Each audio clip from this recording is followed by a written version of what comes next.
아멘. 오늘 아침에는 그 94문, 95문 함께 살펴보기로 하겠습니다. 이제 10계명 들어가는데요. 93 같이 읽어보죠. 제 1계명에서 하나님께서 요구하시는 것은 무엇입니까? 답. 내 영혼의 구원과 복이 매우 귀한 것이기 때문에 나는 온갖 우상숭배, 마술과 점치는 일과 미신, 성인이나 다른 피조물에게 기도하는 것을 피하고 멀리 해야 합니다. 더 나아가 유일하고 참되신 하나님을 바르게 알고 그분만을 신뢰해야 하며 모든 겸손과 인내로 그분에게만 복종하고 모든 좋은 것들을 오직 그분에게서만 기대하며 마음을 다하여 그분을 사랑하고 경외하며 그분만 섬겨야 합니다. 그러므로 지극히 작은 일이라도 하나님의 뜻을 거슬려 행하기보다는 오히려 모든 피조물을 포기합니다. 95문입니다. 우상숭배란 무엇입니까? 답. 우상숭배란 말씀으로 자신을 계시하신 유일하고 참되신 하나님 대신 혹은 하나님과 나란히 다른 어떤 것을 신뢰하거나 고안하여 소유하는 것입니다. 이 십계명 서문에서 그 구원자, 하나님께서 구원자라는 사실을 선언하시면서 이제 제 1계명으로 너는 나 외에 다른 신들을 내게 있게 말지니라라고 이 아주 그 중요한 명령을 내리십니다. 세계가 다 여호와께 속했지만 여호와께서 특별한 소유로 삼으신 그분의 백성과 이 언약의 교제를 나누기를 원하셨는데 이런 내용들이 우리가 출애굽기 19장에 소상하게 다 나와 있죠. 따라서 그 백성이 다른 신들을 섬기거나 다른 신과 더불어 하나님도 섬기고 또 우상도 같이 겸해서 섬긴다고 한다면 사실 하나님께서 원하시는 언약의 교제라는 것은 제대로 이루어지지 않게 되겠죠. 따라서 이 첫 번째 계명인 1계명은 단순히 어떤 조문의 문제만가 아니라 이 언약의 핵심에 놓여 있는 계명 중의 계명이다, 이렇게 말할 수가 있을 텐입니다. 여기 94문에 보면은 첫 시작이 내 영혼의 구원과 복이 매우 귀한 거기 때문에 그렇게 시작을 하죠. 내 영혼의 구원과 복이 매우 귀한 것이기 때문에 이것은 하나님의 구원의 선언에 대한 응답인데요. 하나님께서 다른 신들을 섬기는 데서 구원해 주셨기 때문에 우리는 그 귀한 지위에서 우상숭배를 피하고 하나님만을 사랑하고 섬겨야 되는 겁니다. 왜냐하면 이것이 우리의 구원과 복에 직접적으로 관련된 문제가 되기 때문에 그렇습니다. 이스라엘 백성들을 애굽 땅 종되었던 집에서 구원하신 이후에 하나님께서는 첫 번째 말씀이 다른 신을 섬기지 말라 그러셨어요. 이게 이제 구원자로서 하신 첫 말씀이에요. 애굽에는 그 이스라엘 백성들이 있으면서 뭐 해신, 죽음의 신, 뭐 여러 가지 신들을 다 경험을 해봤고 또 이들이 들어갈 가나안 땅에는 번개와 비를 주관한다는 바알 신이 있었고 또 생선을 주관한다는 아스타롯 여신이 있었지만은 이러한 주변의 신들을 섬기지 말고 오직 하나님 여호와만을 섬기라 이렇게 명하셨어요. 여호와께서 다른 신들을 섬기지 말라 하신 것은 이제 언약의 맥락에서만 우리가 이해할 수가 있는 내용들인데요. 마치 이제 혼인의 관계처럼 구원을 얻은 백성과 언약의 관계를 맺으셨기 때문에 다른 신을 섬긴다는 것은 결국 언약을 파기하는 이제 간음이 되는 거죠.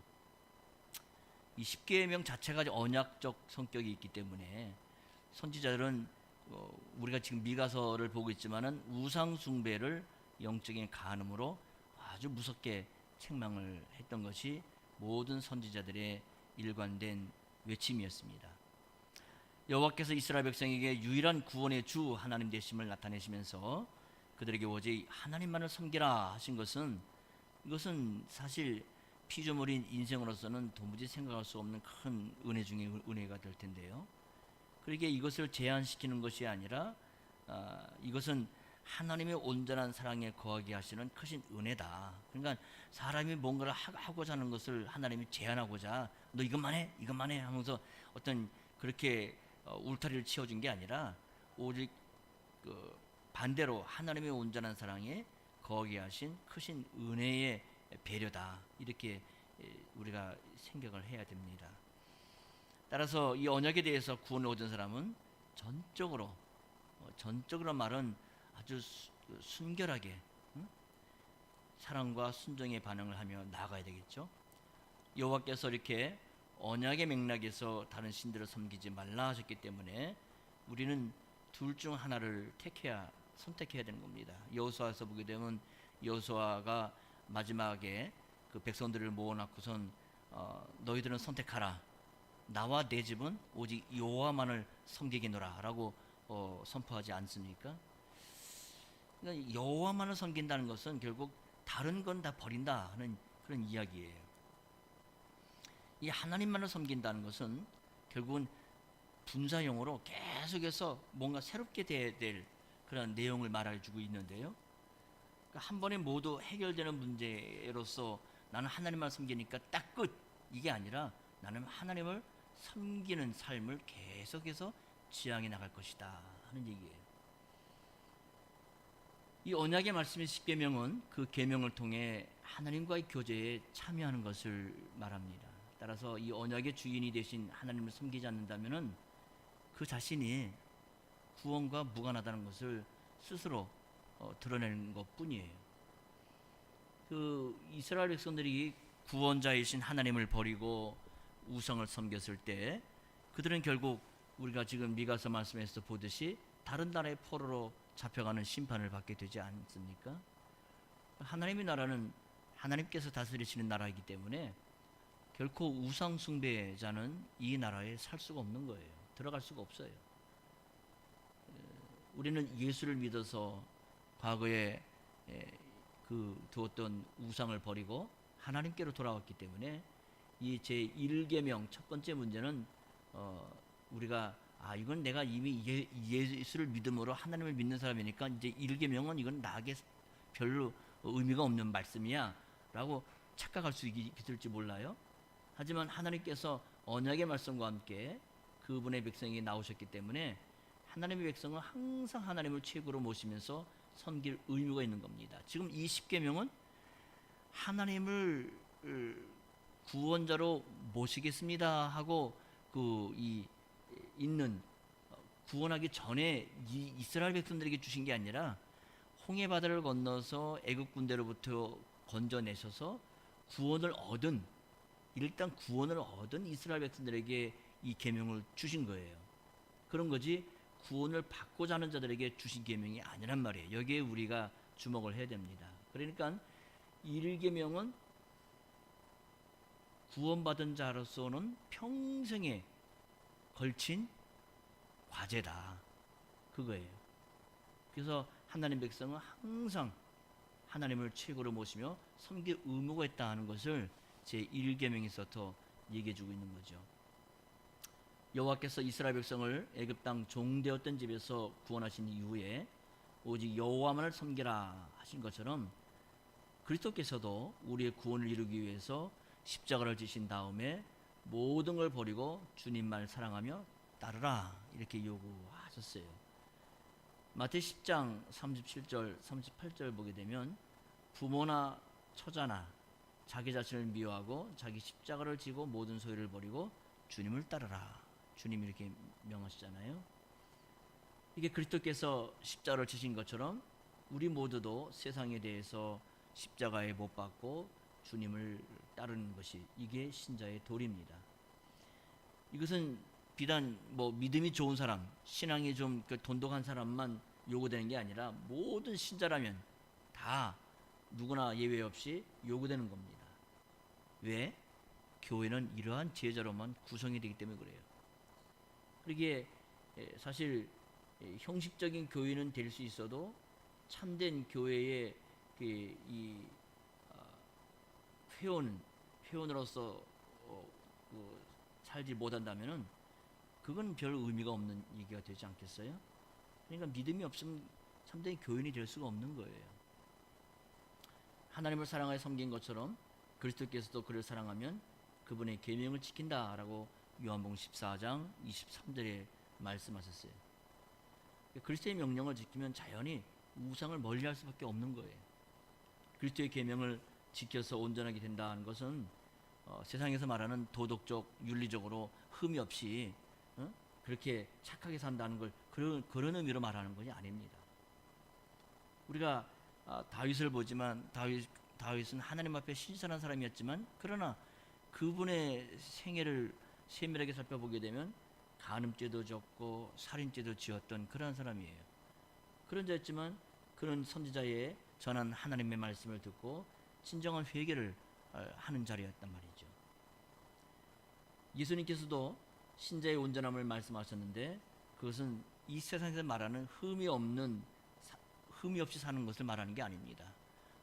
호주머니 털어서 먼지 안 나는 사람이 없다고 말을 하는데 세상에선 먼지 안 나는 사람을 가장 의롭고 흠이 없는 사람 이렇게 말하지만은 예수님이 말씀하신 거 또 성경에서 말하는 의인이라는 것은 그런 자를 말하는 게 아닙니다.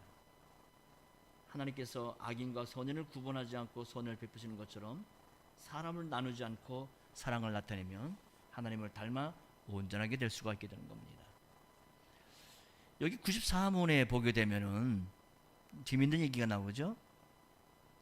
온갖 우상 숭배, 그 다음에 뭐가 나오죠? 마술, 점치는 일, 미신, 그 다음에 성인이나 다른 피조물에게 기도하는 것을 이제 우상 숭배의 대표적인 것으로 놓고 얘기를 해요. 사실 이제 새해가 되면 뭐 재미로 했던 뭐로 했던 간에 그 여러 그 SNS 상이나 뭐 어떤 그런 뭐 책이나 잡지나 이런 데서 보게 되면은 심지어 TV에서도 그런 것들이 드라마나 이런 걸 통해서 또는 어떤 그 연예 어떤 프로그램을 통해서 그 점치는 일을 자주 하는 것이 나오는데 이런 것들을 우리가 마음을 두고선 거기에 같이 동조해 나가거나 재미를 느끼거나 그래서는 안 된다는 얘기입니다. 이 95문에 보면 우상숭배가 뭐냐라고 하면서 그 답을 뭐라고 정의합니까? 우상숭배란 말씀으로 자신을 계시하신 유일하고 참되신 하나님 대신에 하나님과 나란히 또 하나님을 신뢰할 만한 다른 어떤 것을 고안하거나 가지고 있는 것이 곧 우상숭배다 그랬어요. 우상은 우리가 다스릴 피조물을 하나님처럼 섬기는 거죠. 특히 이스라엘이 들어가 살고 있던 가나안에는 이 생산을 주관하는 아스타롯 여신을 섬겼습니다. 이것이 이제 그 그리스로 지나가면 비너스로 이름 붙이게 되고 또 에베소나 이런 데서 가게 되면은 또 다른 여신의 이름으로 그렇게 얘기를 하죠. 그러니까 생산력과 성을 이제 신으로 섬기는 거예요. 그 이스라엘에 가게 되면 예루살렘 박물관에 가게 되면 에베소와 당시 이스라엘의 토속적으로 섬겼던 여신의 상이 그 대리석으로 만든 상이 있었는데요. 앞 뒤로 여자의 그 유방이 아주 뭐 혹같이 쫙 붙어 있었어요. 이게 이제 그런 생산력, 성을 믿는 건데 현대에도 그런 게 있잖아요. 남근 신을 섬기는 사람들도 있고 이제 그런데 이런 게 이제 하나의 우상 숭배인데 현대 문제들은 과학 기술이나 인간의 조직으로 해결할 수 있다고 생각하는 사람들이 많이 있죠. 과학 시대니까 이런 것도 사실 과학을 하나님 같이 섬기는 것도 하나의 우상 숭배다 얘기할 수가 있겠습니다. 마술, 점치는 일, 미신은 이제 결국 모든 장래의 일을 알아내는 거 아니에요? 사람들이 그 내일이라는 시간에 내일이라는 내가 알지 못하는 미지의 시간 속에서 어떤 일이 나에게 과연 일어날까? 그렇다면 내가 뭘 피해야 되고 어떻게 살아가야 내가 소위 말해서 운수 좋은 인생을 경영할 수 있을까? 사람들은 거기에 관심이 많아요. 그래서 그걸로 인해서 장래의 진로에 어떤 그 생각을 한단 말이죠. 이 미래와 관련된 점에서 이런 행위들은 이제 계시와 관련되기 때문에 서로 이제 중첩이 되기 때문에 이 엄격하게 구분할 수는 없게 되는데요. 그래서 이제 우리가 미가서에서도 선지자들이 점을 친다라는 말이 나오잖아요. 대체로 마술이라는 것은 이제 악한 귀신과 영과 관계돼 가지고 저주를 한다든지 뭐 주문 외기를 한다든지 뭐 이런 걸 통해서 이제 악한 결과를 가져오는 행위가 그겁니다. 이제 요즘에 보면 이제 서커스단들에서 이제 마술사들이 나오는데 그런 걸 말하는 건 아예 아닙니다.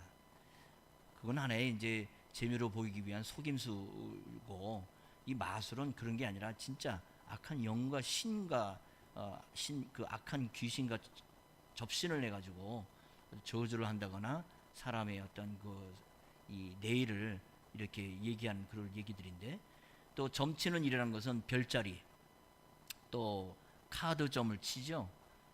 타로점이라고 그러죠. 또 손금을 본다거나 또는 사람의 그 사주팔자를 본다고 해서 그런 걸 통해서 이제 장래 기둥이나 화복을 미리 알아내는 일이 있습니다.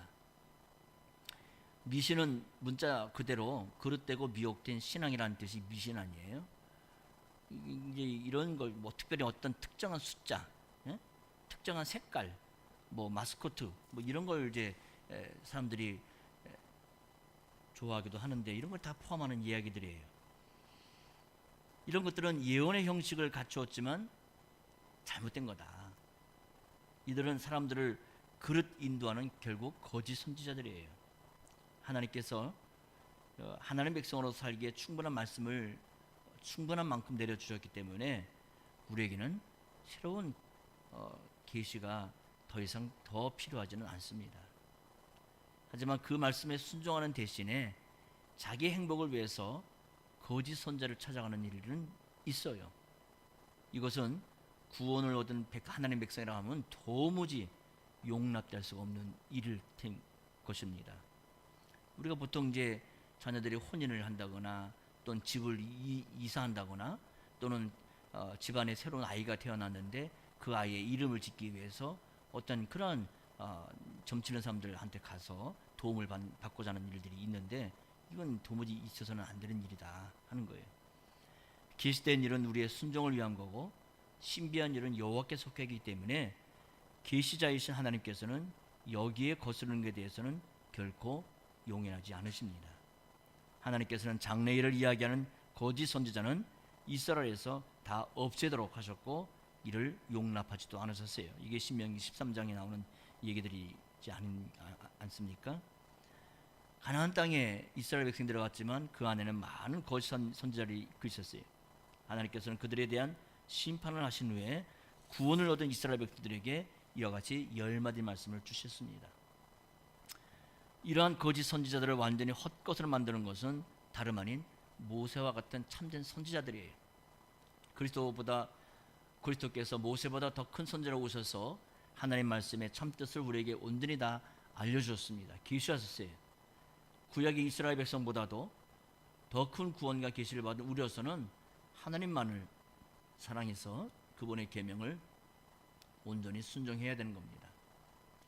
그런데 교회 안에는 이렇게 우상을 섬기는 일이 있었습니다. 지금도 있고, 로마 교회 같은 경우에 이적이 나타난 사람을 소위 성인으로 이렇게 삼아요. 그래서 심지어 이제 어떤 마더 테레사 이런 이제 수녀들이 죽거나 또 어떤 이제 추기경이 죽거나 그러면은 이 사람들이 처음에 죽은 다음에는 교황청에서 복자의 반열에 올리죠. 그 다음에 복제의 반열에 오른 이후에 이 사람의 이름으로 기도하거나 이 사람이 어떤 가졌던 물건에 손을 대거나 해서 어떤 그 신혐, 소위 말해 신비스러운 그 어떤 일이 벌어진다거나 병이 고쳐진다거나 이런 일이 자꾸 발생되면은 이런 이적이 나타난 사람을 성인이다 해가지고 성인 반열에 올려놓게 됩니다. 그럼 성인 반열에 올려놓으면 그 다음부터는 성 누구라고 해서 그 사람 이름으로 세례명을 받을 수가 있고, 그 다음에 그 사람 이름으로 기도할 수가 있고, 이런 일이 벌어진단 말이에요. 이게 이제 소위 이제 아주 노골적인 우상 숭배일 수밖에 없는데, 이렇게 사람을 의지하는 것은 과거 문제만은 아니에요. 현대에서는 환경 문제나 또 여러 가지 온난화 문제들, 또 산업화로 인해서 여러 가지, 지금 코로나도 사실 뭐 이런 자연 이 속에서 일어난 환경 문제의 하나의 그 악행이 아닙니까? 이런 걸로 인해서 과학 기술의 발달로 인해서 또 다른 문제들을 이제 갖게 되는데, 사람들은 이제 의사나 과학자에게 그런 문제들을 해결할 힘이 있다고 생각하고 그들에게 바라고 의지하는 거예요. 이제 그 과학자들이 내놓은 이제 해결책들이 여러 가지가 있겠는데, 이런 것들을 우리가 잘 면밀히 보고 이게 과연 하나님 말씀이나 그 하나님께서 하신 가르침에 맞나 하고 확인하고 좀 고민을 해야 됩니다. 특히 요즘 사회에 젊은 사람들이 이 컴퓨터나 IT 쪽에 계속 함께 쓰다 보니까 불임의 이 식구들이 많아요. 그래서 아기를 낳지 못하는 남자도 있고 또 여자들도 상당히 그러한데, 그러니까 난임자를 위한 이제 불임 시설들이 이제 오늘날 일반화되고 있고, 국가에서도 소위 이제 의료보험으로도 이제 그걸 도와주려고 애를 쓰고 있는 상황 아닙니까? 이런 걸 볼 때 과연 이게 맞나 하고 좀 신자들은 무조건 그냥 거기에 그 현대 흐름에 따라갈 게 아니라 좀 고민을 좀 해봐야 한다는 얘기입니다. 고민을 해서 이게 과연 하나님의 이 땅에 내신 창조 질서에 맞는 건가, 이런 것들을 좀 우리가 좀 고민을 해 봐야 되겠습니다. 개인적으로나 전체적으로 큰 문제에 봉착했을 때 우리의 눈은 하늘에 계신 우리의 창조주 구속주를 향해야 됩니다. 그러면 언약의 하나님께서 우리를 긍휼히 여기시고 과학자나 의사들을 통해 개인적인 문제나 이 시대의 문제를 경감할 수 있도록 하실 수 있을 겁니다. 그러나 하늘에 하나님을 바라지 않고 전적으로 피조물만을 의지한다면, 사람을 의지한다면 우리는 문제를 고치기는 것 같지만은 또 다른 새로운 문제를 만들어내는 악순환에서 결코 벗어날 길이 없게 될 것입니다. 환경 문제도 역시 마찬가지예요. 우리의 눈이 천지를 지으신 하나님을 향해 있는가, 아니면 우리의 눈이 결국 사람의 힘을 향해 있는가에 따라서 우상을 섬기기도 하고 그렇지 않기도 하는 겁니다. 이건 마음의 문제예요. 따라서 우리 요리문답은 신뢰, 복종, 기대, 사랑, 경외, 경배를 이야기하고 있는 거예요. 그래서 여기 보면 바르게 알고 그분만을 신뢰하고 모든 겸손과 인내로 그분에게만 복종하고 마음을 다하여 그분을 사랑하고 경외하고 그분만을 섬겨야 한다라고 얘기하고 있잖아요. 그러니까 하나님 대신에 하나님과 나란히 두는 거, 하나님은 이것을 용납하지 아니하시는 겁니다. 하나님께서는 모든 것 중에서 첫째가 되실 뿐만 아니라 또 전체가 되신 분이기도 하는 거예요. 그렇기 때문에 이 일계명에서 말하는 것은 나 외에라는 말씀은 하나님 옆에 다른 신을 또는 하나님과 함께 다른 신을 섬기지 말라는 뜻이에요. 마음을 다해서 그분에게만 기대하고 섬겨야 되는 겁니다. 왜? 하나님은 첫째이시면서 전체가 되시기 때문에. 이것이 제1계명에서 우리에게 주는 가장 강력한 그러한 핵심이고 또 우리에게 알리고자 하는 진리이기도 합니다. 자, 오늘은 여기까지 공부하고 다음 주는 2계명 내에서 함께 살펴보겠습니다. 기도하죠. 걸어가신 주님, 오늘 아침에 하나님께서 죄 가운데서 구원하신 하나님의 언약 백성들을 불러 모으신 이후에 그들에게 천마디의 말씀을 내시면서 나 외에 내 앞에 다른 신을 섬기지 말라라고 명하셨습니다. 이것은 인간이 타락 이후에 가장 먼저 들어온 것이 하나님 대신 우상을 눈여겨본 것이고, 우상을 마음에 두고 살아가는 것이 이 타락한 인생들의 일반적인 삶의 패턴이기에 하나님께서 이러한 데서 떨쳐내요. 하나님만이 전부가 되시고 하나님만이 제일이 되신다는 이 피조물에게 가장 중요한 진리를 이 천마디의 말씀으로 우리에게 또 명하셨습니다. 주님, 저희들이 정신을 차리고 마음을 다하여서 오늘 이 세상에도 얼마나 많은 우상의 거래들이 많은 현실인지 모릅니다. 이런 가운데서 과연 나는 하나님만을 얼만큼 순전하게 진실되게 사랑하고 섬기고 있는지 돌아보게 하시고, 그 하나님을 참으로 찬송하는 저희들이 될 수 있게 하여 주옵소서. 예수 이름으로 기도합니다. 아멘.